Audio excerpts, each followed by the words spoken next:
Boa tarde a todas e a todos, àqueles que estão e àquelas que estão conectadas por Zoom, em live stream. Bom dia, boa noite, qualquer que seja a hora que gostais de ouvir.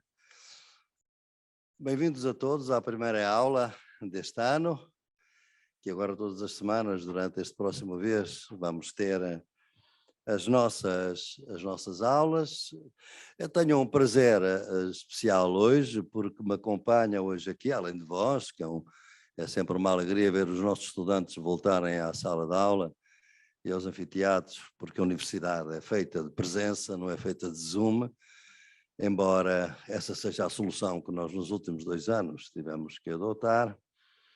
É-me sempre muito grato de ter, quando tenho algumas pessoas em especial, que me acompanham. E hoje acompanham-me, para além de todos vós e todas vós, que sois sempre especiais nas minhas aulas, dois colegas cujas obras, trabalho publicado recentemente, são para mim uma expressão muito forte do melhor que as epistemologias do Sul, como vamos aqui designar, têm vindo a fazer. Eu refiro-me à minha colega Aida Hernandes, que está esta semana a visitar-nos do México e que fez já ontem a primeira palestra e vai estar connosco ainda toda esta semana, cujo trabalho obviamente recomendo.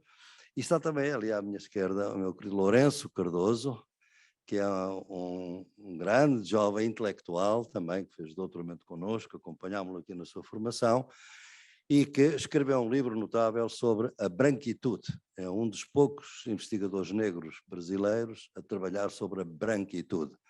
De modo que ele está aí para continuarmos o nosso trabalho em conjunto. São tempos difíceis estes em que a gente vive. Tempos difíceis para o pensamento crítico. E de alguma maneira é surpreendente, porque talvez no mundo nunca houve tanta coisa para criticar. E, no entanto, é cada vez mais difícil organizar um pensamento crítico, defender publicamente um pensamento crítico e, sobretudo, transformá-lo em transformação social. É, pois, um tempo em que eu acho que a gente deve fazer uma revisão dos nossos conceitos, do nosso pensamento, para juntar forças. É um tempo muito dominado, não é de agora, vem de há bastante tempo, por sectarismos, dogmatismos, e nós, nas epistemologias do Sul, o que procuramos é estabelecer pontos, criar pontos, convergências, por entendermos que as epistemologias do Sul não são um programa universitário, são um programa de lutas sociais, e nas lutas sociais a gente deve evitar o isolamento a todo custo, deve procurar aliados, e essas alianças passam também por alianças sobre os princípios teóricos que todos nós partilhamos. O pensamento crítico tem uma longa tradição de sectarismo interno, de divisionismo, de dogmatismo, e isso, em nosso entender, é neste momento particularmente perigoso que incidamos nisso. Daí que estas aulas que nós vamos ter são aulas em que eu procuro ver quais são as grandes referências teóricas do pensamento crítico neste momento, para fazermos um pouco o mapa da nossa situação, mas podeis crer que a minha perspectiva é sempre a de estabelecer pontos, abrir caminhos, estabelecer pontos, ver convergências, ver divergências, maximizar as convergências, e quando houver divergências é onde a gente não pode seguir juntos, mas sempre com base na ideia de que aquilo que nos une dentro do pensamento crítico é mais do que aquilo que nos divide.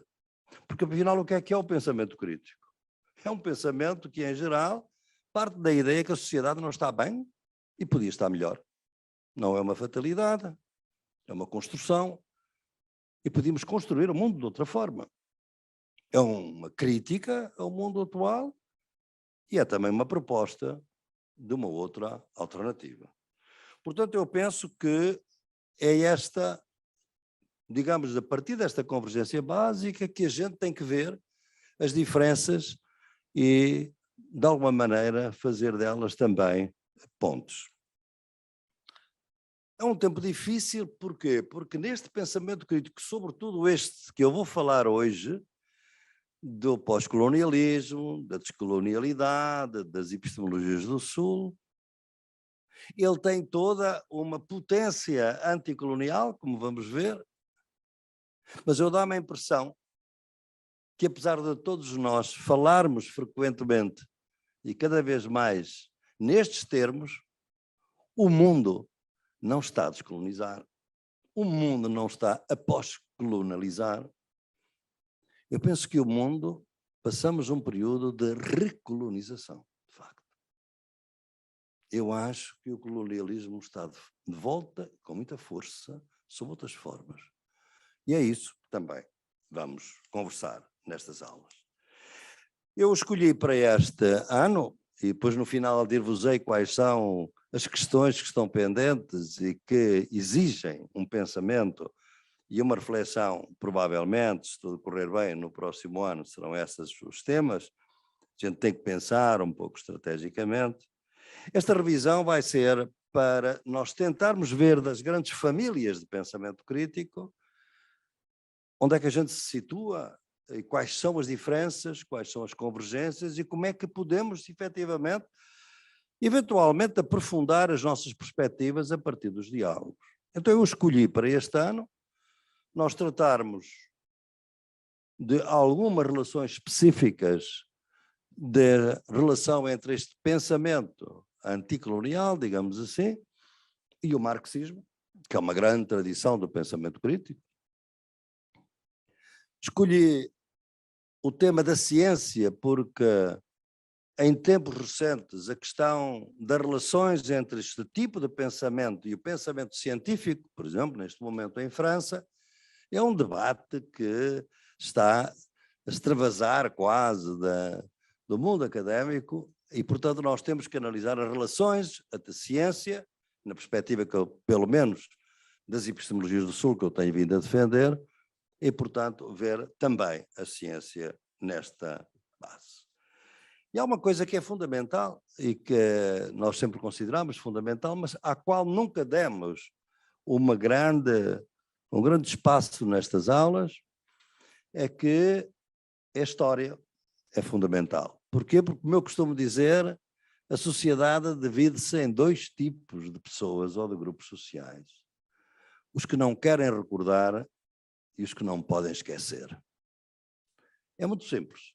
A sociedade divide-se ainda hoje e continua a dividir-se entre estes dois grupos. Isto nos obriga a rever a história. No meu entendimento, a descolonizar a história será também um dos temas da nossa aula, talvez a quarta aula. E, finalmente, eu vou tratar de um tema que não é nada comum que um sociólogo se aventure a discuti-lo nesta forma, é o impacto de que as múltiplas pandemias por que estamos a passar têm na vida mental, na saúde mental de todos nós, nos nossos problemas, no nosso sofrimento, na nossa solidão, muitas vezes, e, portanto, abordar esses temas a partir das perspectivas epistemológicas que temos vindo a defender, como é que o podemos tratar, porque ele é hoje um problema que está aí, e quando os problemas são muito importantes, eles não podem ser exclusivos dos especialistas dessas áreas. Eles têm que ser tratados por todos nós, e, portanto, o facto de eu ser sociólogo, não preciso de ser um psiquiatra, ou um psicanalista, ou um psicólogo para tratar desses temas.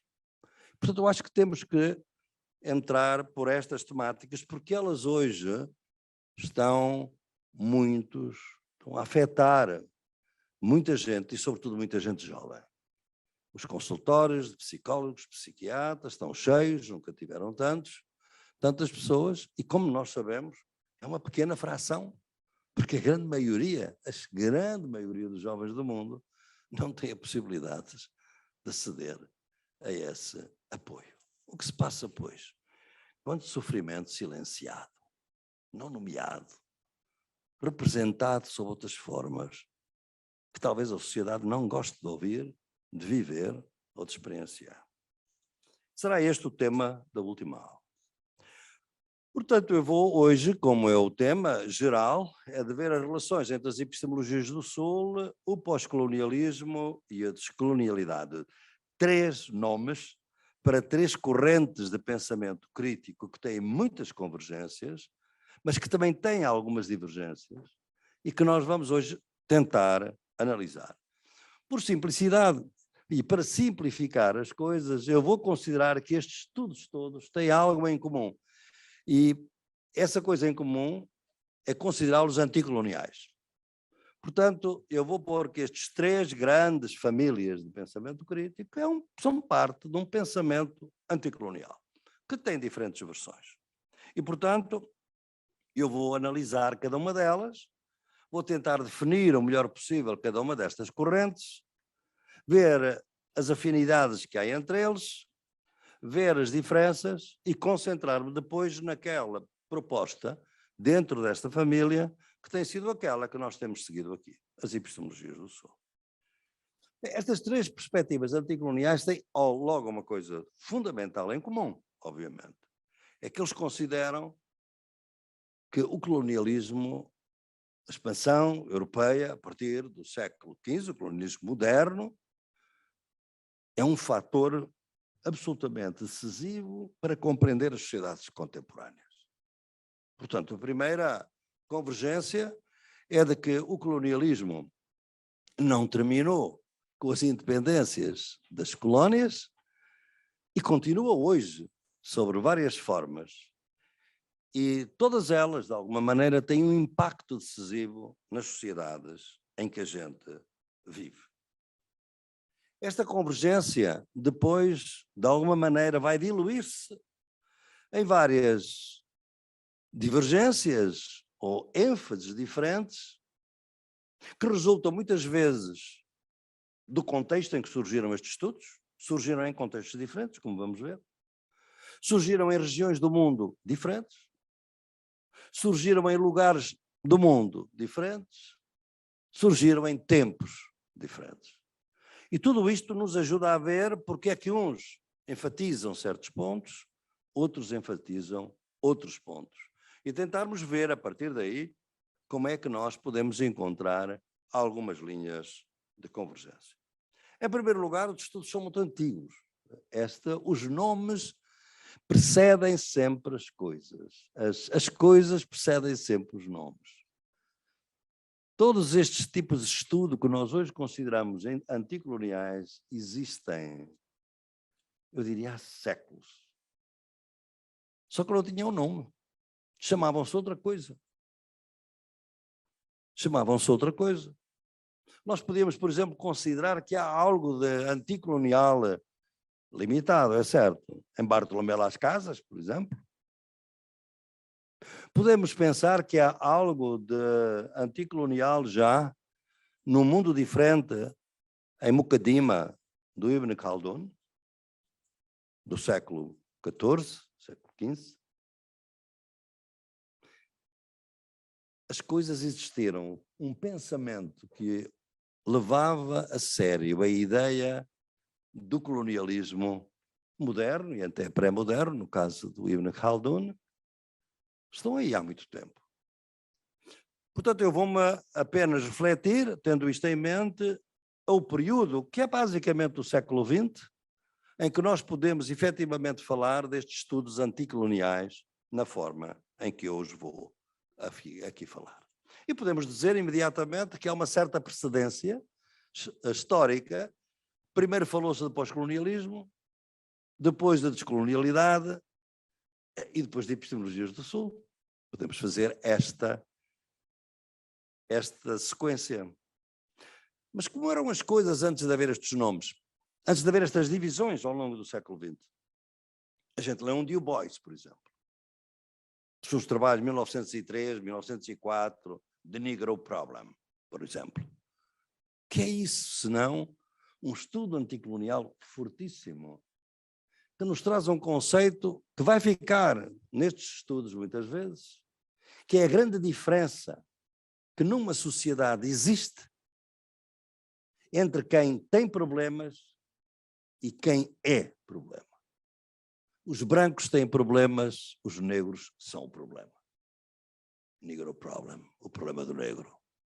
Portanto, há aqui uma matriz, imediatamente, que podemos analisar como, obviamente, do nosso tempo.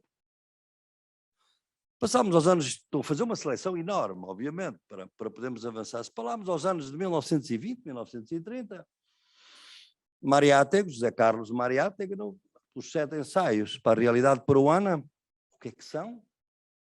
São estudos anticoloniais também, porque Mariátegui, um marxista muito conhecido, talvez dos mais brilhantes da América Latina, que viajou pela Europa para conhecer melhor o marxismo europeu, sobretudo António Gramsci, na Itália, que depois chega à América Latina e vê que realmente na América Latina o marxismo tem que ser diferente, porque a sociedade é muito diferente da sociedade europeia.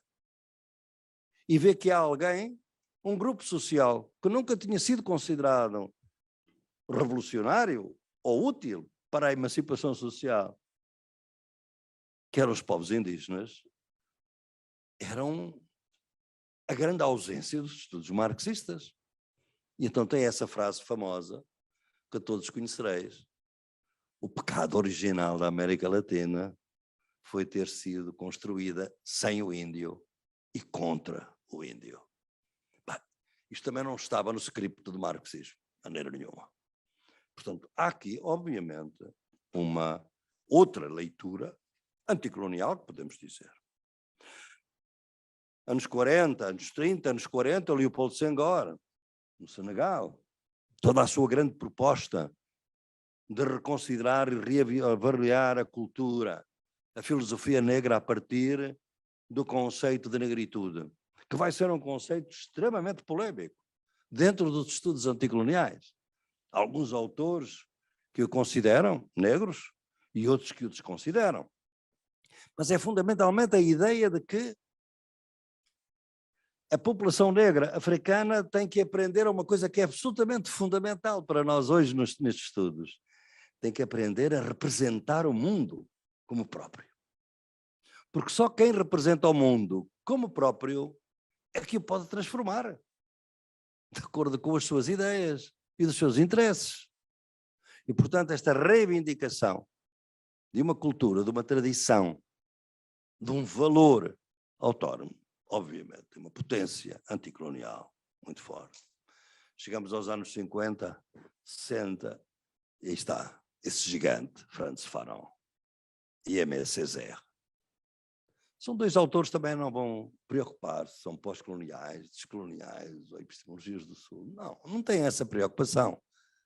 São autores que estão a partir desta ideia de que o colonialismo é um fator absolutamente decisivo para entender a modernidade ocidental, e vive hoje, e continua a existir, e de uma maneira brutal, e no seu tempo, ainda era o tempo das descolonizações. Começam a fazer o seu trabalho a partir das colónias. E hoje que temos um conhecimento muito mais amplo do que tínhamos antes, como no caso do Frantz Fanon, que, como sabem, era um psiquiatra de formação, que acabam de ser publicados todos os seus manuscritos sobre alienação e liberdade, enquanto era psiquiatra nos hospitais da Argélia, e são trabalhos absolutamente notáveis de pensamento anticolonial, em que se criticam, obviamente, muitas das coisas da própria concepção do Freud e de tudo aquilo que era a tradição fundamental europeia destes problemas. E, obviamente, o Aimé Césaire. Bem, mas eu podia continuar aqui por muito tempo, mas não podia esquecer nos anos 40, anos 30, anos 20, 30, 40, porque ele durou, felizmente, muitos anos, Mahatma Gandhi. O grande artífice de uma ideia própria de independência da Índia, que não era a independência do Nehru, porque o Nehru queria um Estado moderno, eurocêntrico, e ele achava que isso não era a independência da Índia, era reproduzir o Estado colonial.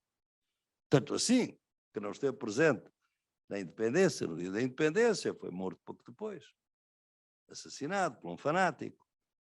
Mahatma Gandhi, aí está ele também, um gigante que mostra, com um profundo conhecimento da cultura ocidental, como ele vai buscar o que quer dela e rejeita aquilo que não quer, e também é um estudo que tem, obviamente, todas as limitações que podemos hoje encontrar. A gente conhece sempre as limitações dos nossos antecessores, não conhecemos muito bem as nossas. E eu aconselho-vos sempre, sobretudo os mais jovens, olhem para as vossas limitações hoje. Quais são os fantasmas que nós hoje não conseguimos identificar, porque são tão familiares? Quais são os monstros com os quais convivemos e não somos capazes de identificar? Portanto, a sua limitação, neste caso concreto, foi durante o período em que esteve na Índia. Para ele, a luta antirracial esteve na África do Sul. A luta antirracial era a luta de proteção das populações de origem indiana. E, portanto, não tinha bem presente, e quiçá disse coisas, obviamente, escreveu, que mostrava que era complacente com o racismo em relação à população negra. E isso veio a ser conhecido ainda recentemente. Tivemos estátuas suas que quiseram ser removidas em África, exatamente por se considerar que ele não tinha sido consistente na sua crítica do racismo, porque tinha cingido apenas aos chamados colored people, que eram os povos de extração indiana. Portanto, nós podíamos continuar por aqui para verdes que antes dos nomes, as coisas já, muitos destes estudos foram realizados ao longo todo o século XX, e é, portanto, uma riqueza extraordinária este conhecimento. De homens e mulheres, devo dizer, se vamos para as Caraíbas, por exemplo, nós não podemos esquecer uma grande intelectual, que foi a Sylvia Winters. Como houve muitas, como ainda há pouco falava nos anos 50 e 60, uma, que ainda ontem, a Aida Hernandes, porque está muito atenta a isso, como sabe, já esteve aqui conosco, a Silvia Rivera Cusicanqui, cujo contributo para os estudos anticoloniais é fundamental e que, no entanto, não tem sido considerada normalmente nos catálogos disso. Vejam a longa conversa, que é uma das conversas mais vistas das minhas conversas no projeto Alice, que eu tive com ela no Vale de las Ánimas, a 3.900 metros de altitude nos Andes, com a Silvia Rivera Cusicanqui, durante 2 horas. E podem ver a mentalidade, o conhecimento que está na pele da Silvia Rivera Cusicanqui. De maneira que eu quero chamar a atenção para tudo isto, porque é uma riqueza de pensamento extraordinário. Então vamos agora, quando as coisas começam a ter nomes, então quais são? Aquela que temos que começar por falar é o pós-colonialismo. O pós-colonialismo, ele surge como teoria, pelo menos é analisado depois como sendo uma corrente de pensamento que tem dos anos 50, dos anos 60, começa a ser muito forte, depois prolonga-se pelos anos 70 e até hoje, obviamente, e sobretudo ele tem em mente, ou tem o seu contexto, são o colonialismo de África, em África e na Ásia. Os estudos pós-coloniais nascem muito fortemente com esse contexto de analisar o colonialismo africano e o colonialismo asiático.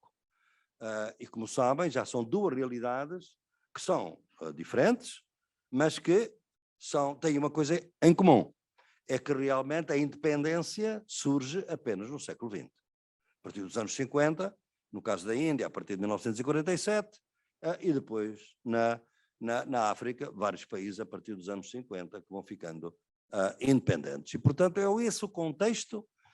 E a primeira geração destes estudos é de gente que está envolvida na luta da independência, inclusivamente. Não são intelectuais apenas, são intelectuais ativistas. São políticos envolvidos, como Mahatma Gandhi, obviamente, envolvidos na libertação do seu país. E isto faz uma diferença enorme, como vamos a ver. Porque realmente, para eles, o conceito de luta, que não é uma luta universitária, é uma luta no terreno, é ela que decide praticamente as suas posições teóricas, as suas pontes e também, obviamente, as suas rupturas. Portanto, esta primeira geração, digamos assim, como a gente o vê, são de gente que esteve muito envolvida nos processos e, portanto, tem duas grandes preocupações. Há um grande interesse, sobretudo nos estudos em África, pelo aspecto económico e político, da dependência que os novos países estão a sentir, que se tornam independentes, mas de facto politicamente independentes, mas economicamente são dependentes, militarmente são dependentes, financeiramente são dependentes. E tanto assim que em 1965, um dos libertadores de África, que é Nkrumah, Kwame Nkrumah, publica um famoso livro sobre o neocolonialismo. Então que surge exatamente o neocolonialismo como conceito. Isto é, terminou um colonialismo, começou outro, ou é o mesmo sob outra forma. Portanto, esta ideia é muito forte de crítica da economia política. É muito forte nesta geração. Por outro lado, há um outro tema. O outro tema também que os congrega bastante é a relação entre a colónia e o colonizador. Portanto, toda a sua luta é contra o colonizador, que é muito bem identificado, que não está dentro dele, está fora, agora que já são a ficar independentes, mas que mantém exatamente uma relação de superioridade racista, colonial, sobre eles.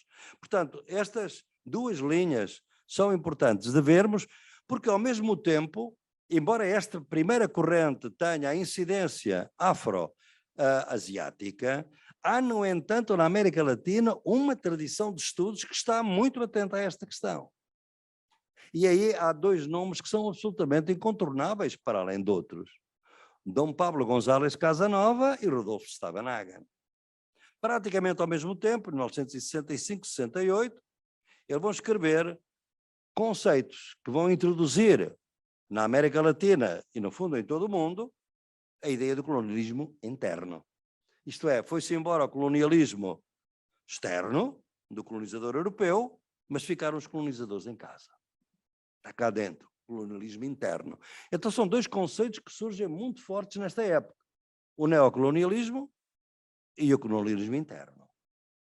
E, portanto, já esta é uma outra tradição que vai tornar já mais complexo o contexto dos estudos pós-coloniais. Mas há uma outra complicação, é que os intelectuais diaspóricos que trabalham nos Estados Unidos, fundamentalmente, mas que são de origem africana ou que são de origem asiática, nomeadamente da Índia, também trazem a sua corrente pós-colonial e essa corrente, os nomes que surgem sempre mais óbvios são os nomes de Gayatri Spivak e de Homi Bhabha. São dois autores, também tendo como referência o colonialismo britânico, mas que olham mais já para as questões culturais, até porque são homens e mulheres da cultura, das faculdades de letras, e normalmente quase todos eles diaspóricos, ao contrário daqueles outros anteriores que, como falei, estão a trabalhar nos seus próprios países e é a partir da realidade desses países que trabalham. Uma outra corrente tinha existido também com uma incidência cultural, mas também de economia política, de forte influência marxista, na Índia, nos anos 50, nos anos 60. São os chamados Subaltern Studies. Os Subaltern Studies são muito importantes, dirigidos por um grande historiador indiano, o Ranaji Gua, que vai criar toda uma série de trabalhos de ver a história a partir exatamente das realidades africanas, indianas, que tinham sido completamente obnubiladas, esquecidas, eliminadas pelo imperialismo e pelo colonialismo britânico. Portanto, temos aqui uma riqueza de perspectivas interessantes, muito centradas exatamente, ainda assim, nas realidades da África e nas realidades da Ásia. E eu penso que este trabalho, há autores que vão ficar completamente esquecidos e que, neste caso concreto, eu tenho uma ternura muito especial porque ajudei de alguma maneira a descobrir este autor na Argentina, um autor que muita gente não falava dele devido a um estereótipo que se criou completamente errado contra ele, Rodolfo Kusch. Rodolfo Kusch é o pai de muito estudo anticolonial da América Latina, mas os autores argentinos da corrente descolonial quase nunca o mencionam. E é pena, porque se lerdes os 3 volumes da obra de Rodolfo Kusch, vem aí muito do conhecimento que foi depois difundido por outros autores. Portanto, eu penso que é bom a gente fazer um pouco de justiça histórica a esta enorme riqueza de pensamento, porque nos ajuda, obviamente, a ser humildes. Portanto, eu penso que nós temos aqui toda uma riqueza, eu penso que não esqueci nenhuma das facetas, teria outras para vos passar, mas certamente o tempo não me vai permitir. Há um autor, no entanto, que eu não posso deixar de esquecer, de mencionar, porque é muito importante, que é um autor tunisino, Albert Memmi, que escreve também nesta altura um trabalho absolutamente fundamental. Porque neste tipo de trabalhos e de estudos anticoloniais, a gente vai tomando consciência, quando começa a estudar, quando começa a sério a fazer pesquisa, investigação, começa a ver que com toda a desigualdade brutal e violenta que é o colonialismo, não há bons colonialismos e maus colonialismos, são todos maus, mas é uma cocriação. Isto é, não é apenas uma criação do colonizador. O próprio colonizado, ele próprio vai ser influenciado, transformado pelo próprio ato da colonização. E, portanto, muitas vezes ele tem que ser descolonizado. Então, Memmi, o que faz é essa grande revelação, que é muito importante para todos nós, é que é preciso fazer uma dupla descolonização. Descolonizar a mente do colonizador e descolonizar a mente do colonizado. Portanto, é uma novidade e é algo que eu vos quero chamar, aliás, há um texto meu que em breve vos será circular, sobre todos os estudantes, onde passo por todas estas características. Agora, uma coisa que eu quero nesta primeira fase, quero-vos dar uma característica que não é tão consensual em relação ao período que se seguiu. Esta primeira geração dos anos 30, 40, 50, mesmo 60, de autores que eu agora acabei de citar e autoras, a grande característica é que têm um profundo conhecimento da cultura ocidental, da sua diversidade. Foram treinados, obviamente, muitos deles na Europa. Conheceram que aquela versão que era divulgada como pensamento hegemónico eurocêntrico era uma versão, entre outras, havia outras versões. Por exemplo, o Mahatma Gandhi, o que ficou seduzido entre as correntes políticas do Ocidente não foi o marxismo, foi o anarquismo, por exemplo. O anarquismo pacífico, não violento. Ele viveu os dois, quando era estudante em Londres. Portanto, era um conhecimento fundamental. E há um grande intelectual que eu não podia deixar de lembrar, e que quase me lembrava, quase me esquecia, mas agora lembro muito bem dele, porque foi um querido amigo, fui das últimas pessoas a visitá-lo, já na cama onde acabaria por morrer pouco depois, que é o grande intelectual cubano Roberto Retamar. Um dos gigantes do pensamento pós-colonial na América Latina, da área, digamos, da literatura, e que tinha esta ideia fundamental, que era uma ideia que podia ser mal interpretada como sendo uma ideia de arrogância, mas que não era arrogância para quem conhecesse o Roberto Retamar. Grande poeta, grande historiador, todo o trabalho dele, leiam o livro e a coleção em todo o Caliban, que são vários ensaios que foram colecionados por ele. É que o Roberto dizia o seguinte: nós, os colonizados, temos uma vantagem sobre os colonizadores. É que os europeus só conhecem a literatura europeia, só conhecem a literatura que eles consideram universal. Nós conhecemos a deles, escrevemos sobre essa a literatura, mas também conhecemos a outra. Nós conhecemos as duas. Eles só conhecem uma. Somos melhores. Ou seja, era virar a ideia do universalismo ao contrário, dizer, vocês que se pretendem universalistas são, de facto, muito provincianos e nós conhecemos-los bem. Se vocês verem os estudos que ele fez, por exemplo, o primeiro grande estudo que ele fez foi sobre Shakespeare. Então, obviamente, um autor que conhece profundamente, como o Senghor conhecia profundamente a cultura francesa, como o Fanon conhece profundamente, o Césaire conhecem profundamente essa cultura. Só que foi o conhecimento profundo dessa cultura que os levou a rejeitá-la, recuperando, por vezes, aquelas correntes que estavam nas margens do pensamento ocidental, temos exemplo do anarquismo, e que eram realmente importantes. Bem, então, quando nós entramos já nos anos 60, 70, já nos anos, sobretudo nos anos 70, e depois até hoje, nós vamos encontrar, então, os estudos descoloniais. É evidente que é muito importante analisar isto, sobretudo porque vem a ideia, o termo pós-colonialismo é um termo muito ambíguo, não é? Porque é um termo que diz, na sua própria designação semântica, que estamos depois do colonialismo, mas todos os estudos pós-coloniais é para mostrar que o colonialismo continua. Portanto, é um pós-colonialismo que, na sua prática, desmente o seu próprio título. Aliás, eu num texto, acho que é na Gramática do Tempo, digo exatamente esta ambiguidade de termos conceitos que, de facto, na prática, o que nós queremos dizer é o contrário. Não é? A ideia da descolonialidade é uma ideia nova, no sentido que não é um pós, é um desfazer, não é admitir que algo que é pós, temos que desfazer esta colonialidade que existe, e aqui há um conceito que surge e que é fundamental para analisarmos os estudos dos coloniais, é a grande novidade teórica que outro querido amigo e um grande intelectual latino-americano, Aníbal Quijano, desenvolveu com o conceito de colonialidade.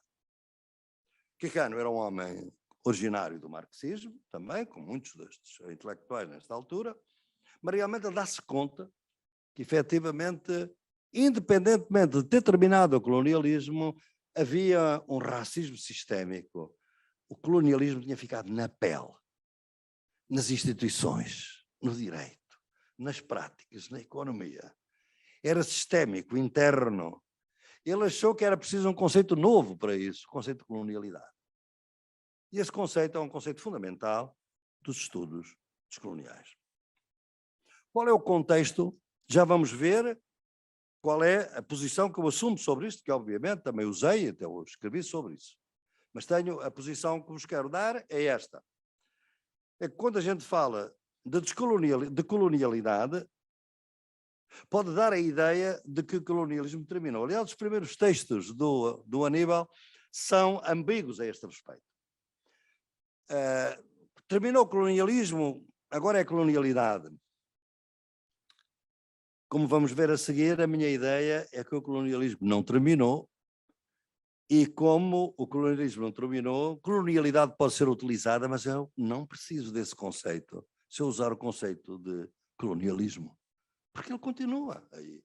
Então, para que é que eu preciso de outro conceito? Mas eu venho por outra razão, é porque como eu estou muito envolvido nas lutas sociais, eu sou capaz de, estando, e como estão aqui alguns dos meus colegas, com as comunidades quilombolas, com as comunidades indígenas, com as comunidades camponesas, tivemos a discutir um pensamento anticolonial, entendem, mas não entendem se eu pensar num pensamento anticolonialidade.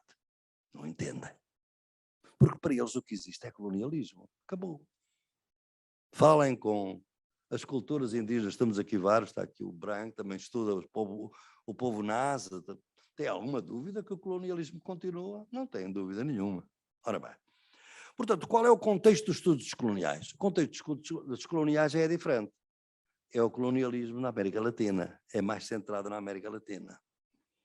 E aqui é muito interessante. Porquê? Temos duas diferenças fundamentais à descolonização e aos pensamentos pós-coloniais da África e da Ásia. A primeira é que a independência foi no século XIX, não foi em meados do século XX.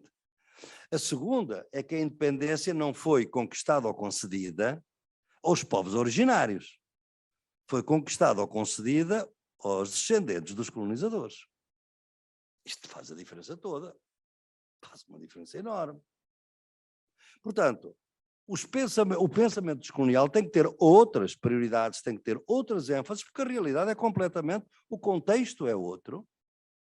E os estudos descoloniais, o que partem exatamente é desta ideia, essa ideia brilhantemente anunciada num grande autor e também amigo nosso, que também já esteve aqui, querido amigo Henrique Dussel, que parte da ideia de que a Europa forma-se a partir do Novo Mundo.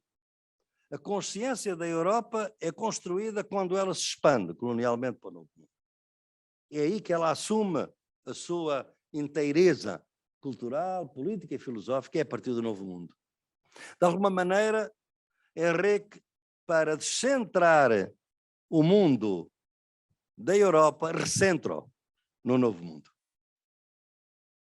E esta é uma marca d'água, digamos assim, dos estudos dos coloniais, onde, além do Aníbal, além naturalmente do Henrique Dussel, depois vamos ter o Walter Mignolo, vamos ter a Maria Lugones, vamos ter tanta gente, o Ramon Grossfogel, os amigos desta casa, o Ramon Grossfogel, o Nelson Maldonado Torres, tanta gente, a Catherine Olsen no Equador, tanta gente que vai construir este paradigma dos estudos dos coloniais. Portanto, é uma orientação diferente e já vamos ver onde é que estão as diferenças. E a primeira diferença é que não vamos ter a mesma ênfase nos estudos, digamos, da economia política. A economia política, de alguma maneira, perde ênfase, até porque muitos dos estudos dos coloniais, quando eles surgem, vêm de intelectuais, alguns deles diaspóricos, isto é, estão por razões, obviamente, das lutas políticas, tiveram que se exilar, por exemplo, os que vinham da Argentina, como Henrique Dussel, o próprio Walter Mignolo, em Duke, mas são exatamente gente que vem da filosofia de estudos literários, de estudos culturais. Portanto, a ênfase não é propriamente uma ênfase na economia política, como está no Aníbal Quijano. Não é? Também é uma orientação política, isto é, a riqueza, digamos, do pensamento eurocêntrico, que também conhecem, mas mais seletivamente do que os primeiros, também tem muitas ênfases. Por exemplo, Henrique Dussel, antes de formular a filosofia da libertação, tem um trabalho fundamental, pouco conhecido, porque não muito divulgado, sobre as metáforas do Marx. É uma análise fabulosa sobre as metáforas teológicas do Marx. O marxista a tentar reinventar realmente a tradição marxista a partir da sua própria filosofia. Aníbal Quijano, obviamente. Nos outros autores, dos anos 70, já não é a mesma informação, a mesma formação marxista. Desaparece um pouco o marxismo e são outras as correntes. As correntes, obviamente, aqui são o pós-estruturalismo, Michel Foucault, Derrida, desconstrução, que vai muito com o descolonial, a desconstrução, o pós-estruturalismo, vão ser muito importantes nestes pensadores e nestas pensadoras deste período. Portanto, a ideia de que nós temos aqui uma realidade que está metida na pele das pessoas, e essa é a colonialidade, é muito importante para analisarmos depois todos os objetivos e todas as questões que nós temos a partir desta ideia de racismo sistémico, onde é que ele está, praticamente em todo o lado.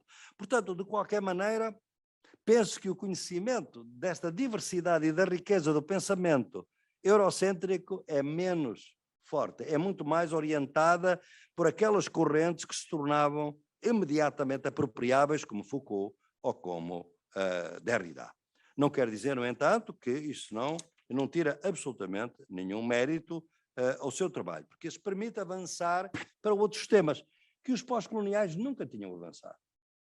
Por exemplo, o nosso querido Nelson Maldonado Torres, quando fala da colonialidade da ontologia, isto é, não é apenas colonizar o saber, é também colonizar o ser, a própria concepção ontológica.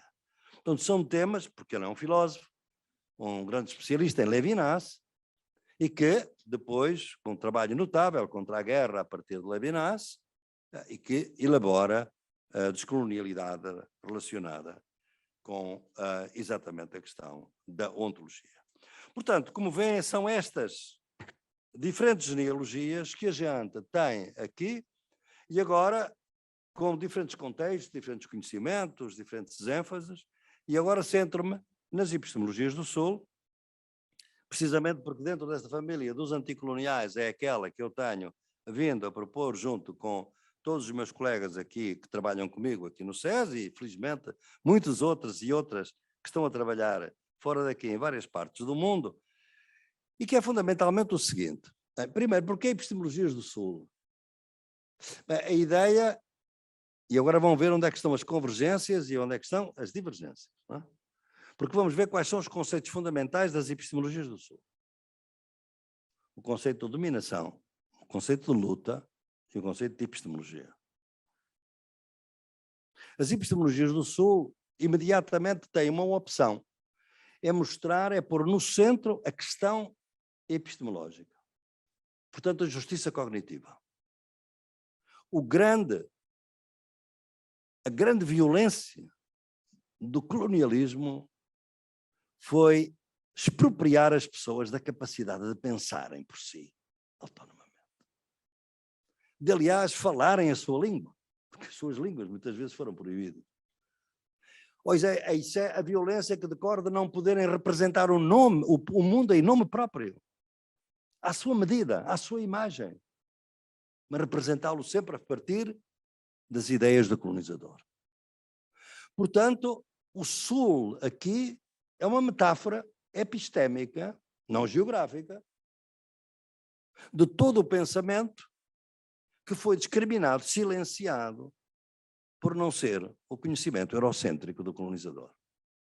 Portanto, as epistemologias do Sul procuram juntar os vários SUs que existem na África, na América Latina, na Ásia e na Europa e na América do Norte.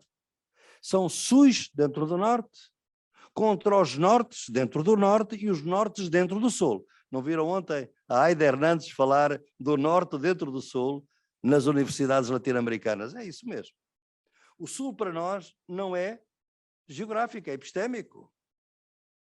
E, portanto, é esse Sul de um pensamento, porque há países, obviamente, que podem estar no Norte, mas que nós consideramos do Sul em termos de epistemologia. Não tem nada a ver.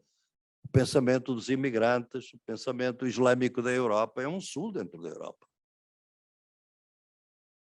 O pensamento das Caraíbas, que é um pensamento riquíssimo no Reino Unido, e que muitos de vós conhecereis através de um grande intelectual, que foi Stuart Hall.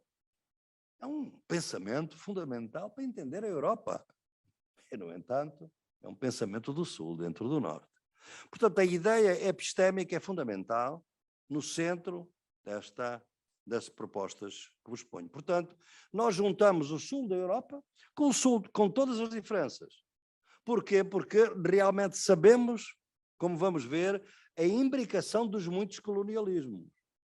Por exemplo, um estudante nosso, brilhante, que acabou de fazer o doutoramento connosco aqui, o Javier Garcia Fernandes, da Andaluzia, escreve uma tese de doutoramento fabulosa, que em breve publicaremos, aliás, com muito apoio no México também do Henrique Dussel, que é mostrar que o modelo da encomenda e da terra e da gestão da terra que vai ser levada para a América Latina com a expansão, com Cristóvão Colombo, foi experimentada primeiro dentro da Europa, na Andaluzia.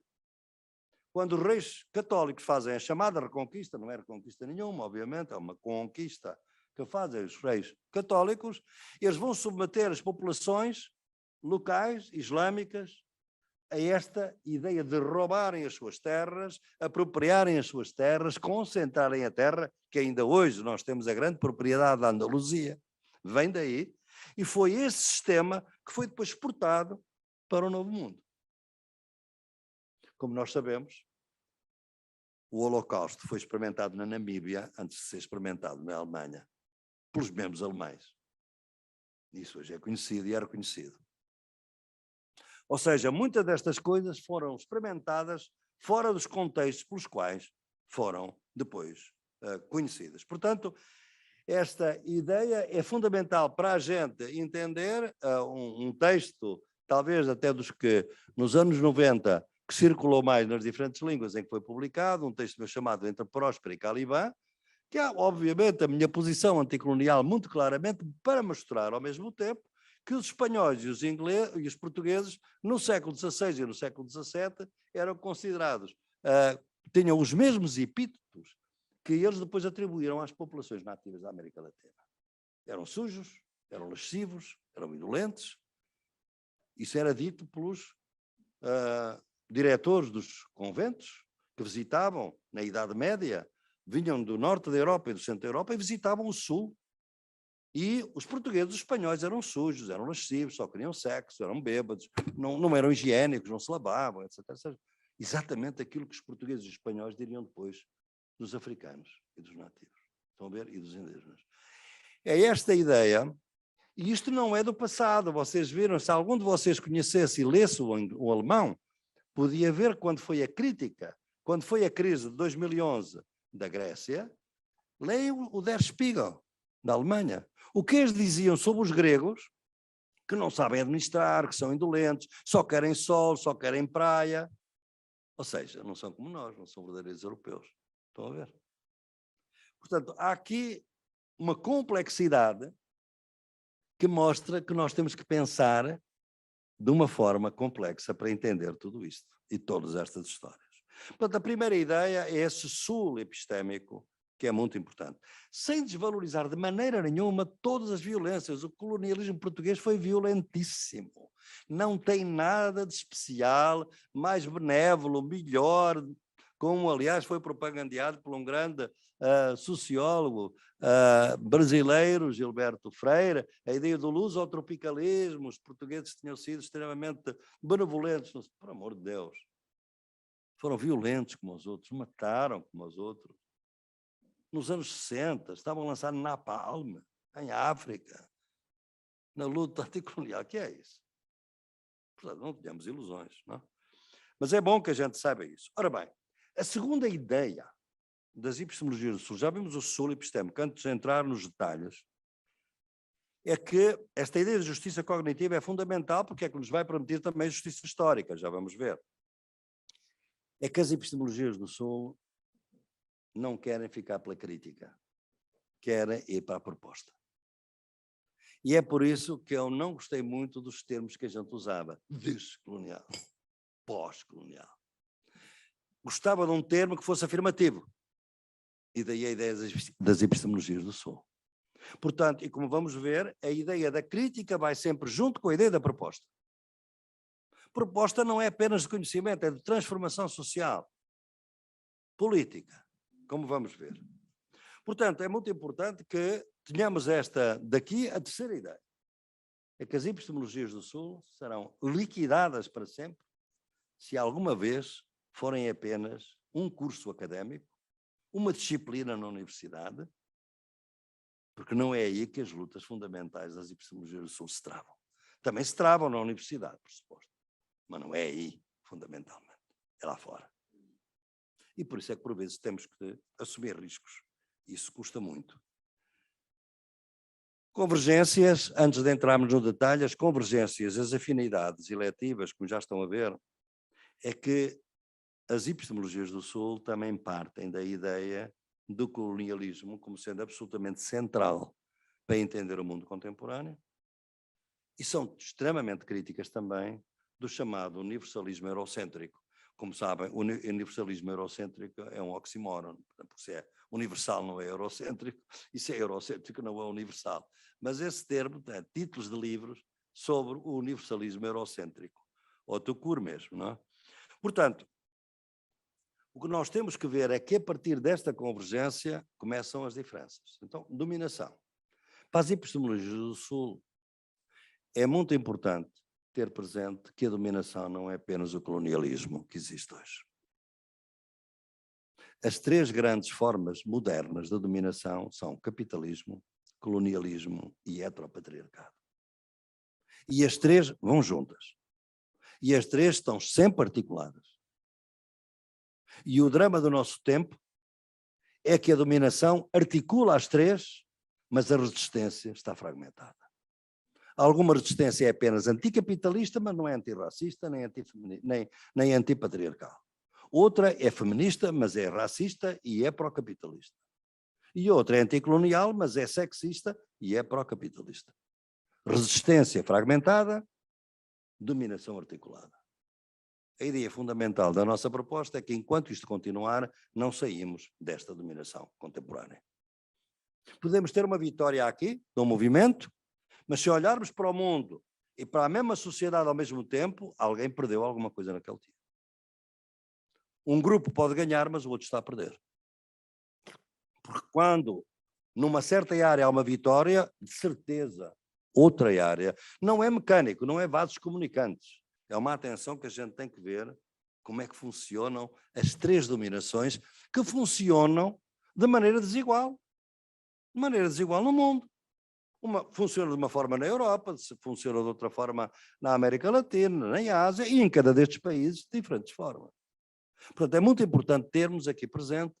Porquê? Porque há algum pensamento descolonial, foi talvez, ou caiu por vezes na tentação de pensar que o colonialismo explica tudo. E não olhou para o capitalismo e não olhou para o patriarcado, como devia olhar. E eu penso que isso é fundamental. Alguns, inclusivamente, foi porque rejeitavam também o marxismo. E, claro, o marxismo era a análise da denúncia do capitalismo. E, portanto, com a negligência ao marxismo, também se negligenciou a dominação capitalista. Foi a tal viragem cultural, por exemplo, em que já não se falava de classes.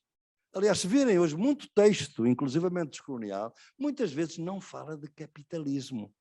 A palavra capitalismo, aliás, nos outros pensamentos, na outra economia convencional, a palavra capitalismo desapareceu há muito tempo. Agora existe a economia de mercado, não existe outra coisa. Não é? O capitalismo desapareceu. Portanto, para nós é fundamental notar que estas são as três grandes dominações, não são as únicas. Se eu for para a Índia, o sistema de castas é um sistema de dominação. Se eu for para o Médio Oriente, a religião política pode ser também. Um certo Islão pode ser também uma forma, e é uma forma de opressão. Mas, normalmente, estas dominações são aquilo que eu considero dominações satélites. Isto é, operam juntamente com as outras. Já vamos ver, não tenho muito tempo de ir por aí, mas num livro que eu escrevi sobre o futuro, começa agora, sobre a pandemia, eu mostro como todas as outras dominações se congregaram para criar fragilidade, vulnerabilidade durante a pandemia. Por exemplo, as discapacidades dos deficientes, digamos assim, como também dizemos, ou o ableismo, ou o capacitismo, como nós dizemos. É uma dominação, obviamente, que se articula, em meu entender, é um debate que eu tenho tido com o meu querido Bruno, que ele talvez considerasse que é uma dominação autónoma, quem sabe, se ele escrever um texto que fosse a quarta dominação e eu ficar convencido, eu mudo completamente. Isto é tudo trabalho coletivo e em progresso. Para já é satélite. Isto é uma dominação que articula com as outras. E é por isso é que as discapacidades também são diferentes quando é mulheres negras, quando é gente, obviamente, discriminada e é pobre, obviamente. Portanto, a ideia das três dominações é absolutamente fundamental para nós dentro das epistemologias do Sul. Então agora vamos ver o que é que se decorre daqui. E o que decorre daqui, a primeira coisa é a seguinte, é que estas três dominações são fundamentais para entender o mundo contemporâneo, porque elas são responsáveis pela grande característica do pensamento eurocêntrico moderno, que é de ter uma linha abissal radicalmente presente e radicalmente invisível, que separa os plenamente humanos dos subhumanos. E todo o nosso pensamento hoje, a prática política do nosso cotidiano hoje, se ver nos jornais, se analisar, a linha abissal está lá. E essa linha abissal, como é que ela é construída? Ela é construída exatamente pela convergência das três dominações. Porque o capitalismo, no próprio modelo de Marx, parte da ideia da igualdade de todos os seres, de todos os homens e mulheres. É uma igualdade liberal, digamos assim. Só que a igualdade dos trabalhadores era não terem nada senão a força de trabalho, portanto tem que a vender. Mas o capitalismo não possui o trabalhador, possui a força de trabalho, que é diferente. Compra a força de trabalho e explora a força de trabalho. E aqui é que está. É que depois o colonialismo e o patriarcado são aqueles que partem da ideia de que há seres plenamente humanos e seres que são subhumanos. São os corpos racializados e os corpos sexualizados. São as mulheres, são os escravos, são os negros, são os povos indígenas, desde o século XVI. Aliás, vem de longe, aliás, vamos ao Aristóteles, eu estou a olhar, porquê? Porque isso é que é a grande confusão. É que muita gente acha que o colonialismo e o patriarcado não devem ser postos ao nível do capitalismo, porque já existiam antes, obviamente. O patriarcado é uma coisa muito antiga. O colonialismo também. Qual é a diferença? É que o colonialismo e o patriarcado foram reconfigurados para servir o capitalismo. Como? Porque o capitalismo não se sustém na sociedade. Isto é a ideia do trabalho livre, do trabalhador livre. Não se sustém se não houver trabalho altamente desvalorizado ou trabalho não pago. Quem é que produz o trabalho não pago? As mulheres. Quem é que produz o trabalho altamente desvalorizado? Os escravos, os negros, os imigrantes, os indígenas, os trabalhadores hoje, por esse mundo fora, daqueles que andam com a nossa roupa a trabalhar no Bangladesh, corpos racializados e sexualizados. Portanto, a desvalorização altíssima do trabalho só é possível com corpos desvalorizados. São os corpos castanhos, são os corpos mais escuros, são os corpos das mulheres. Qualquer mulher que trabalha na alta costura, que vocês estão aí certamente com as Zaras e com tudo isso, aos 35 anos estão cegas. Por causa da intensidade das máquinas de costura a trabalhar. Para que os nossos produtos, quando a gente os compra, sejam àquele preço que a gente conhece. Estão a ver? Portanto, o capitalismo não funciona sem colonialismo e sem patriarcado. E cria-se uma linha abissal. Qual é a consequência dessa linha abissal? É exatamente a ideia de que a ideia liberal, de que finalmente, com a idade moderna, todos os homens e todas as mulheres são seres livres e iguais, ou como diz a Revolução Francesa, da liberdade, da igualdade e fraternidade, só se aplica aos plenamente humanos, os outros não. É uma mentira. Logo, não há humanidade na nossa sociedade, porque a nossa sociedade só tem humanidade na medida em que tem desumanidade. Só há humanidade, só podemos ser plenamente humanos, como estamos a ser nesta sala, se houver noutras partes do mundo os sub-humanos. Então vamos ver como é que é a linha abissal. A linha abissal. Aqui temos os plenamente humanos e aqui temos os sub-humanos. Aqui temos, portanto, o modo como este sistema de dominação funciona. Onde estão os sistemas, os plenamente humanos, são aqueles do nós. É a sociedade do nós. Esta é a sociedade deles.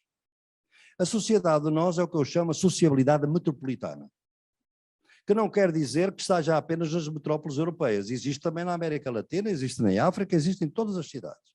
A sociedade metropolitana, que é esta, é a sociedade que é regulada através de um sistema de contradições e tensões entre dois princípios, duas ideias, a regulação e a emancipação. Isto é, a sociedade é regulada, tem que ter uma regulação, o privado do direito, o Estado, os direitos humanos, a democracia, mas ela tem limites. As mulheres, por exemplo, não podiam votar, os trabalhadores não podiam votar no início. Portanto, há uma luta pela emancipação a partir da regulação.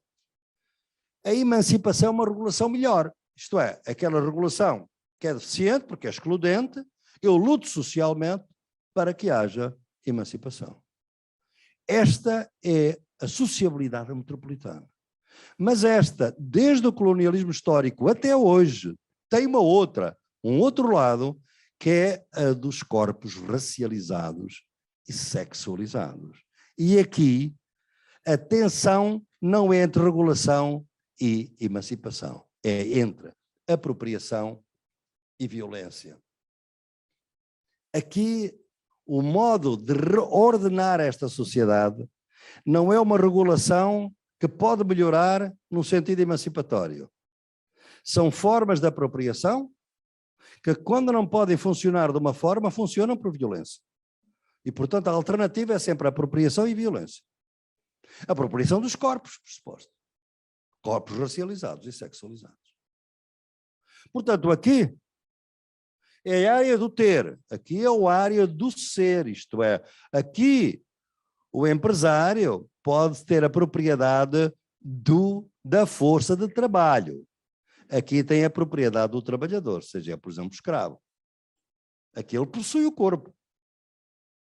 As mulheres sujeitas ao patriarcado são corpos, exatamente desta forma.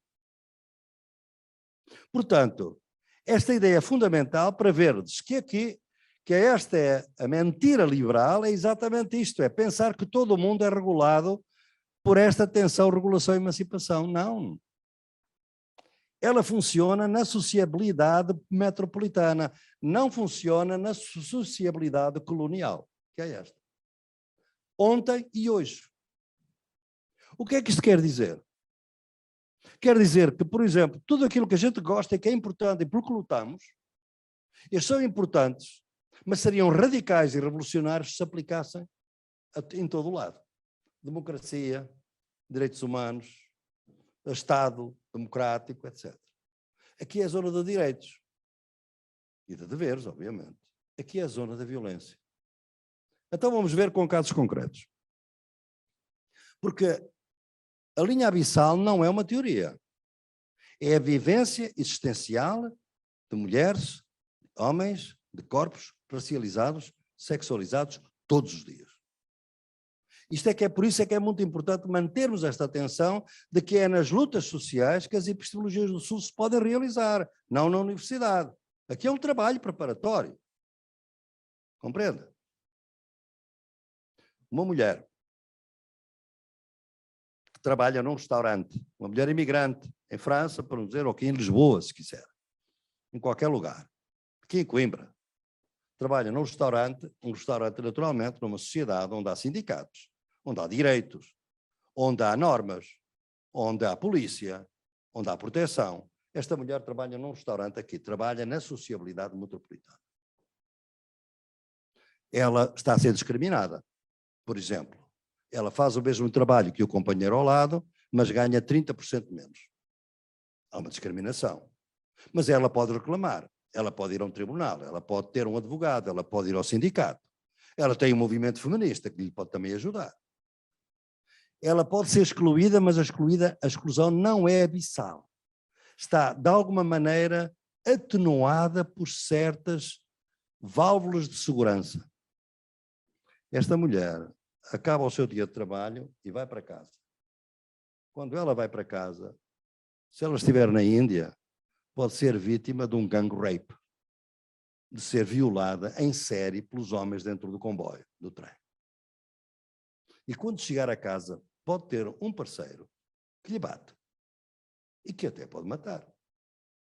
Neste momento, esta mulher atravessou a linha abissal, deixou a sociabilidade metropolitana, entrou na sociabilidade colonial, da apropriação e da violência.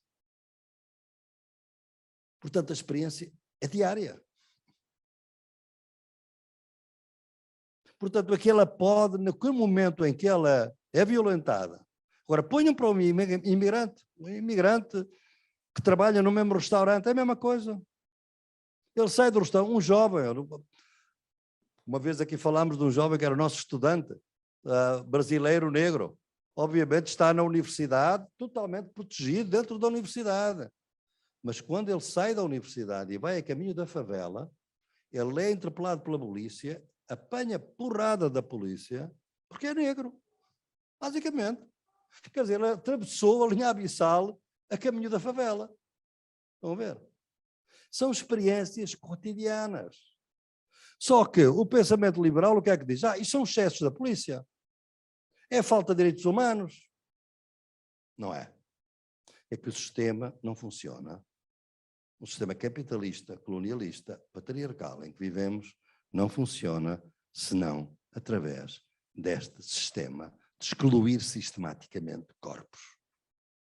E de o fazer de uma maneira que a gente não note.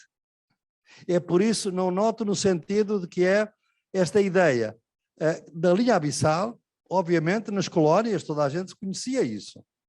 É o que estamos agora a escrever exatamente sobre sociologia do direito. O direito colonial era isso. O apartheid da África do Sul, um direito para brancos, outro direito para negros. Mas agora já não há, o direito é igual para todos. A linha abissal continua. Apesar de já não haver direitos diferentes áreas. Portanto, este, a meu entender, é onde nós podemos ver mais claramente a necessidade de termos uma teoria que nos permita identificar estas formas de exclusão que são realmente abissais. Porquê é que são abissais? Elas são abissais porque quem está sujeito a elas, naquele momento, não tem o recurso do Estado, não tem o recurso do direito, não tem o recurso dos direitos humanos, da democracia, da proteção do Estado. Está plenamente entregue a um sistema de violência e de apropriação. Este modelo vigorou nas colónias e vigora hoje, sob outras formas. Portanto, o colonialismo hoje, e é por isso é que não é tão importante o conceito de colonialidade, é porque ele é colonialismo. Mas como é que ele se nota? Nota-se no racismo, nota-se está presente na xenofobia, está presente na expulsão permanente dos povos indígenas e camponeses dos seus territórios para os projetos de desenvolvimento, está presente no chamado land grabbing, que é a apropriação e o roubo da terra que está a ocorrer por todo o mundo. Que é isso, não uma continuidade do sistema colonial. Portanto, isto é colonialismo. Não podemos, de maneira nenhuma, aceitar que o colonialismo acabou. O que acabou foi o colonialismo histórico.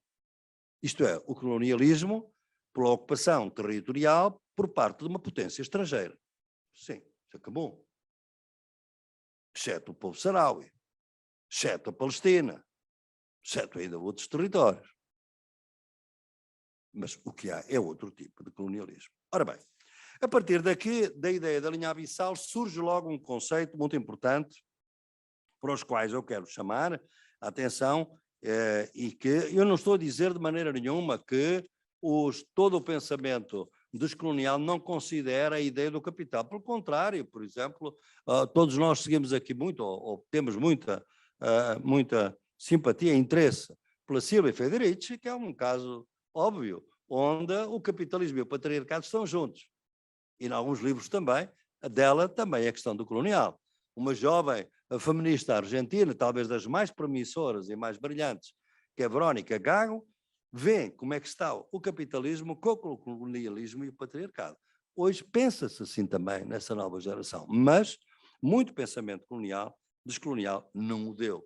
Portanto, deu uma precedência total à ideia do colonialismo como explicação, como algum feminismo radical também achou que o feminismo, que o patriarcado era a forma fundamental de entender as formas de exclusão e discriminação na nossa sociedade. E, portanto, não pôr o capitalismo e o colonialismo ao mesmo nível. Bem, a linha abissal leva-nos a dois lugares muito importantes. O primeiro lugar é este. Obviamente, se está uma linha abissal, então, o problema é o seguinte, é que agora vêm os conceitos das epistemologias do Sul que derivam daqui. O que é que se passa a primeira coisa? É que como esta sociabilidade colonial não existe de um ponto de vista teórico para o pensamento dominante, nós produzimos a ausência de tudo aquilo que ocorre aqui. O que ocorre aqui é irrelevante, seja o conhecimento, sejam as práticas, seja o que for, é irrelevante, é perigoso ou não se conhece. Produz-se aquilo que eu chamo a sociologia das ausências. Portanto, o primeiro conceito fundamental é da sociologia das ausências. As coisas existem, mas são produzidas como inexistentes.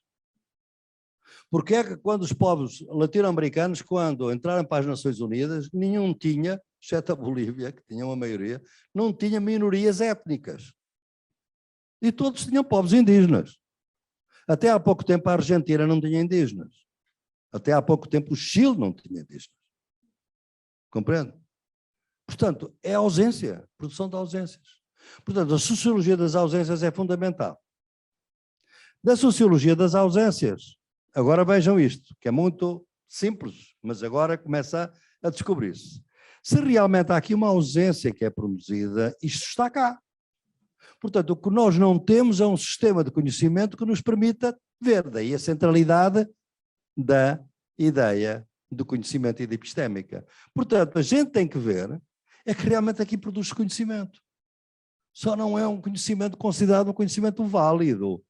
Quando a gente começa a olhar para esses conhecimentos das mulheres, dos camponeses, dos indígenas, das populações ribeirinhas, etc., a gente começa a ver que aqui há muito conhecimento. E então esta sociologia das ausências é superada por aquilo que eu chamo de sociologia das emergências. A gente começa a ver o que é que existe do outro lado. E são 3 as emergências, o tipo de emergências que eu vos tenho assinalado no meu trabalho e que eu posso dar agora um exemplo muito rápido deles. São 3 as sociologias das emergências, isto é, os modos como estas realidades que são ocultadas vão sendo desveladas quando a gente faz esta atenção epistémica aos conhecimentos que são produzidos do outro lado da linha abissal. Portanto, começamos a ter um pensamento pós-abissal, reconhecendo tudo isto, sem desconhecer, no entanto, o pensamento deste lado. Não há nas epistemologias do Sul, é o tema da minha próxima aula, nada contra a ciência. A ciência é um conhecimento válido, mas não é o único conhecimento válido. Há outros conhecimentos válidos. Se eu quero ir à Lua, eu preciso da ciência. Se eu quero conhecer a biodiversidade da Amazónia, eu preciso do conhecimento indígena. Diferentes conhecimentos para diferentes propósitos. Simples. Mas isto não se consegue impor nas epistemologias dominantes eurocêntricas. A ciência é o único conhecimento válido. E é só esta a nossa diferença. Não? Portanto, quando começamos a ver aqui, são 3 os tipos de emergência. A primeira são o que eu chamo de ruínas sementes. São aquelas formas de pensamento humilhado, excluído, como estamos a ver da zona da linha abissal, mas que sobreviveu. E como sobreviveu, hoje é uma emergência, é uma ruína, mas é uma semente. Por isso são ruínas sementes. Todo o conceito de summa causae, do bem viver, da América Latina, o que é? É uma ruína semente. Porque realmente eles foram arruinados. Aquele pensamento era um pensamento de Estado. Hoje é um pensamento de comunidades. Porque o Estado colonial não o tolerou. Mas são as sementes para uma evolução, para uma sociedade melhor. Ruínas sementes. Outra forma são as apropriações contra-hegemónicas. Isto é, eu aproprio-me de um conceito hegemónico e dou-lhe uma volta. Viro dos pés para a cabeça e ponho ao serviço da minha luta. Apropriações contra-hegemónicas. O conceito de direito. Quando a gente fala, e vamos dar mais atenção adiante a isso, não nesta aula, mas noutra, os direitos da natureza, o que é isso? Não existem direitos da natureza na cultura ocidental possível. Porque a natureza não pode ter direitos. Porque a natureza é uma coisa, um rio, acabou, tem direitos. No entanto, nós estamos a ver hoje que é possível já consagrar nas constituições e na lei a ideia de direitos da natureza. É uma apropriação contra-hegemónica de um conceito de direito. E depois há as zonas libertadas. São aquelas comunidades, os zapatistas são um bom exemplo, as comunidades Rojava são outras, muitas comunidades indígenas quilombolas que têm dentro da sua comunidade realmente práticas de ecologias, de conhecimentos que são completamente fora do modelo ocidental, na sua relação com a natureza, na sua relação com a vida. São normalmente as zonas libertadas do Estado colonial, mas também não confrontam o Estado colonial, estão dentro dele, estão a ver, com autonomia. Portanto, são 3 formas de emergência, que são as formas pelas quais a sociologia das ausências produz, é muito importante no trabalho que vocês estão a ler nos textos, 5 monoculturas, não é uma monocultura, são 5 monoculturas.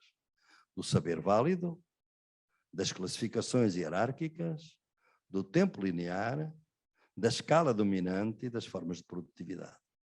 São 3 monoculturas.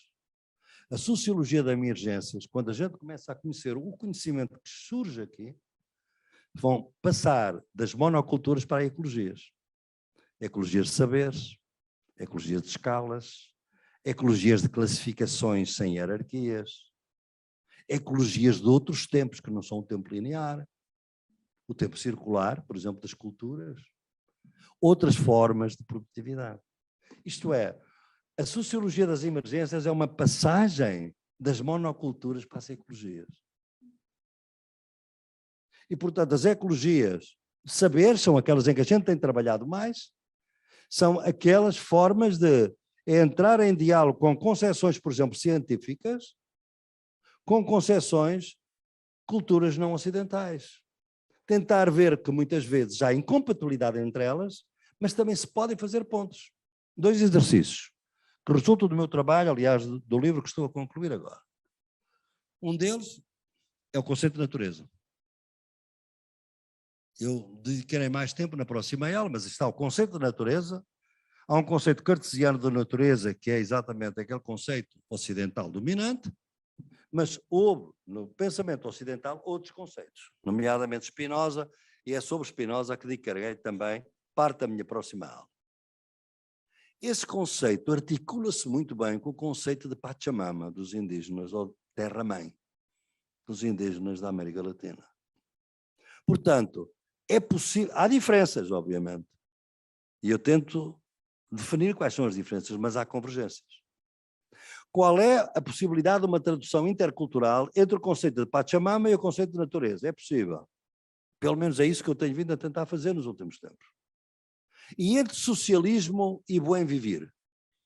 Se eu for falar de socialismo para uma comunidade, está aqui a Aida, que certamente já passou pelo mesmo.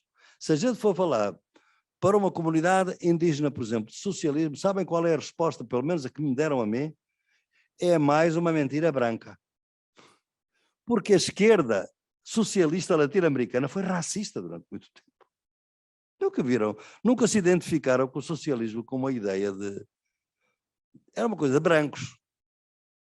Agora, o que é o bem viver? O bem viver não se pode criar uma tradução intercultural entre ideias de bom viver e algumas de socialismo.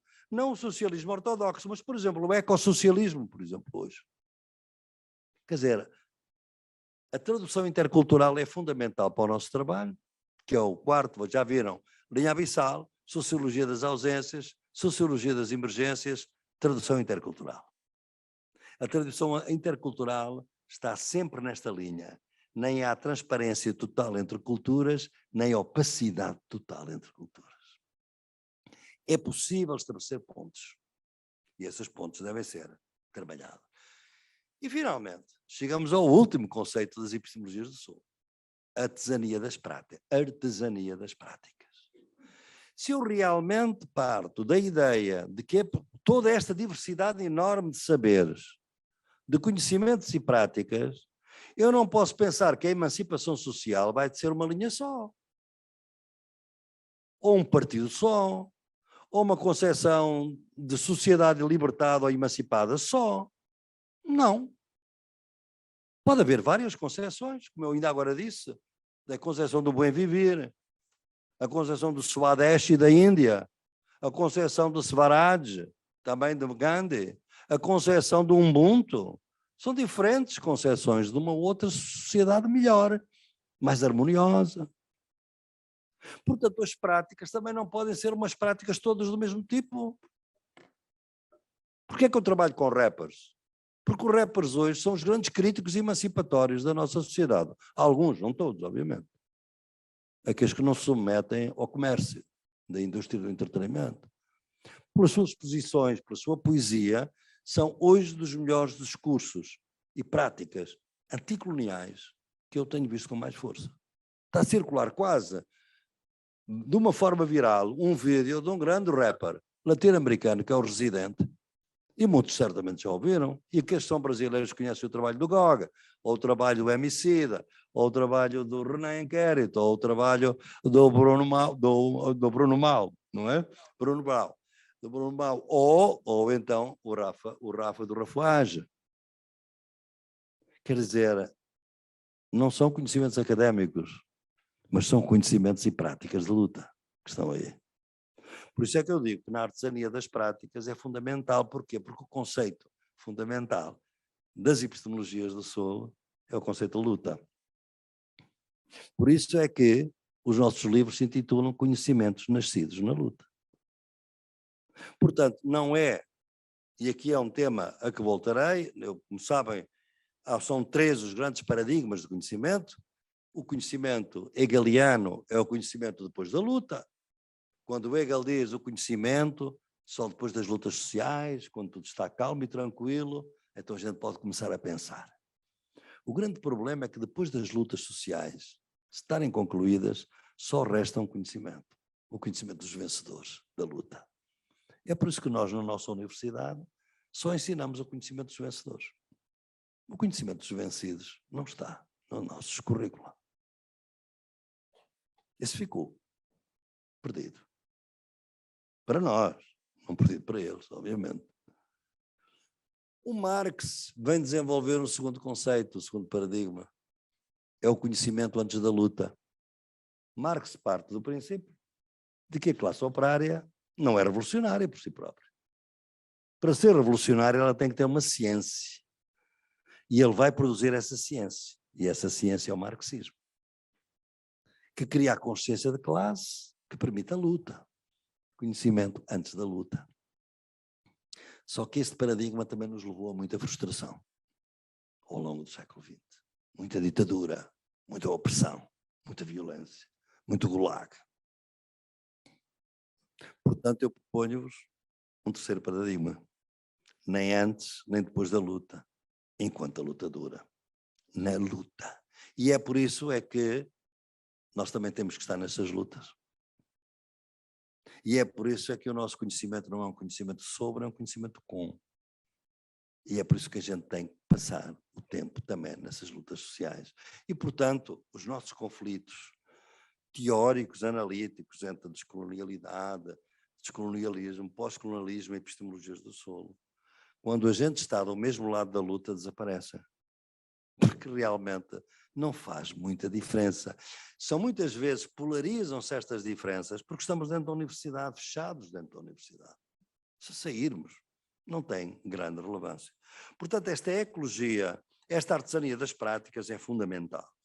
E eu concluo a aula de hoje, exatamente só para vos dizer que nada disto ainda é, obviamente, pensamento completamente pensado. Vamos pensando sempre as coisas à medida que as coisas ocorrem e que o mundo se transforma, mas sabemos também que há alguns temas que nós temos, com alguns desafios que nós temos pela frente e que são muito importantes.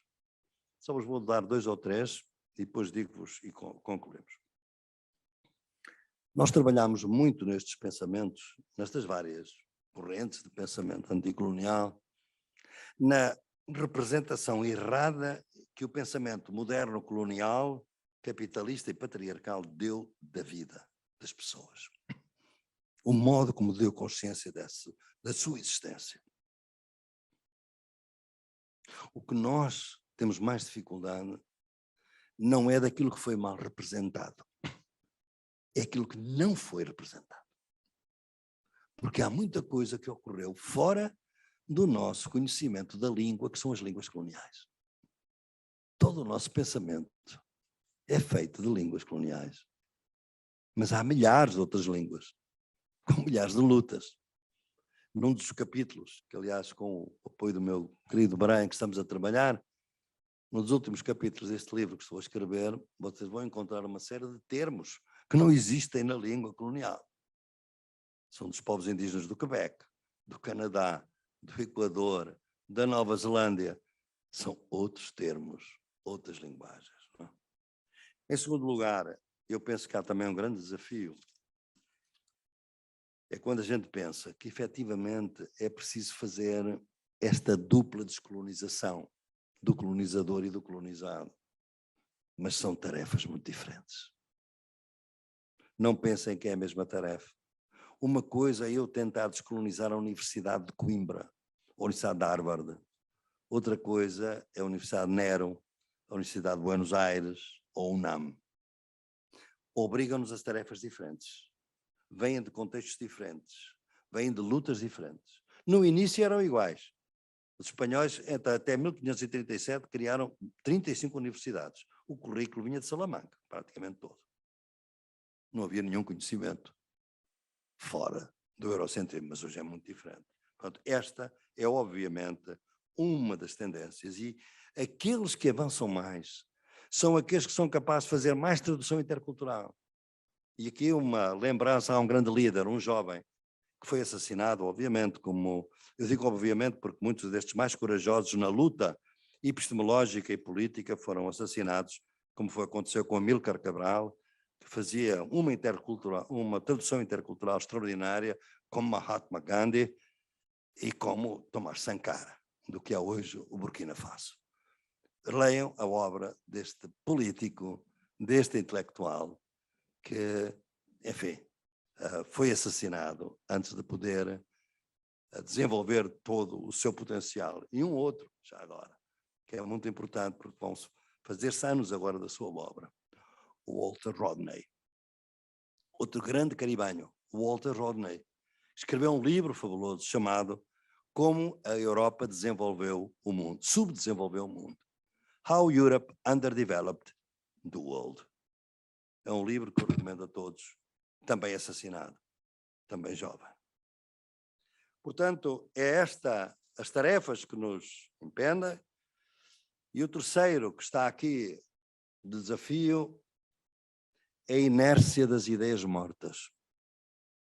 É um tema que eu gostava que refletisseis. A gente faz esta crítica e parece que as coisas avançam um pouco. Mas a gente depois vai falar com os burocratas da nossa universidade ou com muitos dos nossos professores. Está tudo na mesma.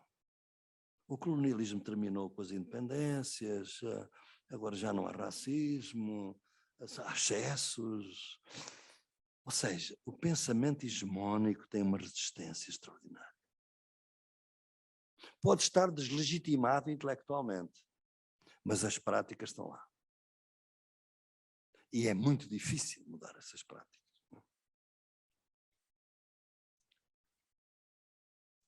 O eterno regresso da reação é outro grande desafio. A caudesia da recolonização, obviamente. Tenho temas que vamos voltar a abordar nisto. Mas, finalmente, temos de ter consciência do seguinte: as epistemologias do Sul nascem com esta ideia da proposta. E ela, em meu entender, satisfaz-me neste momento ao ponto, no plano epistemológico, teórico. Nós apresentamos propostas concretas de ecologias de saberes e de trabalho. Mas não é só aí que as propostas têm que ser feitas, têm que ser na sociedade, tem que ser na luta social. Portanto, de alguma maneira, eu tenho uma grande, quase inveja, que há autores que a gente lê muitos anos depois. Eu termino com esta anedota, porque não anedota, é uma experiência da minha leitura.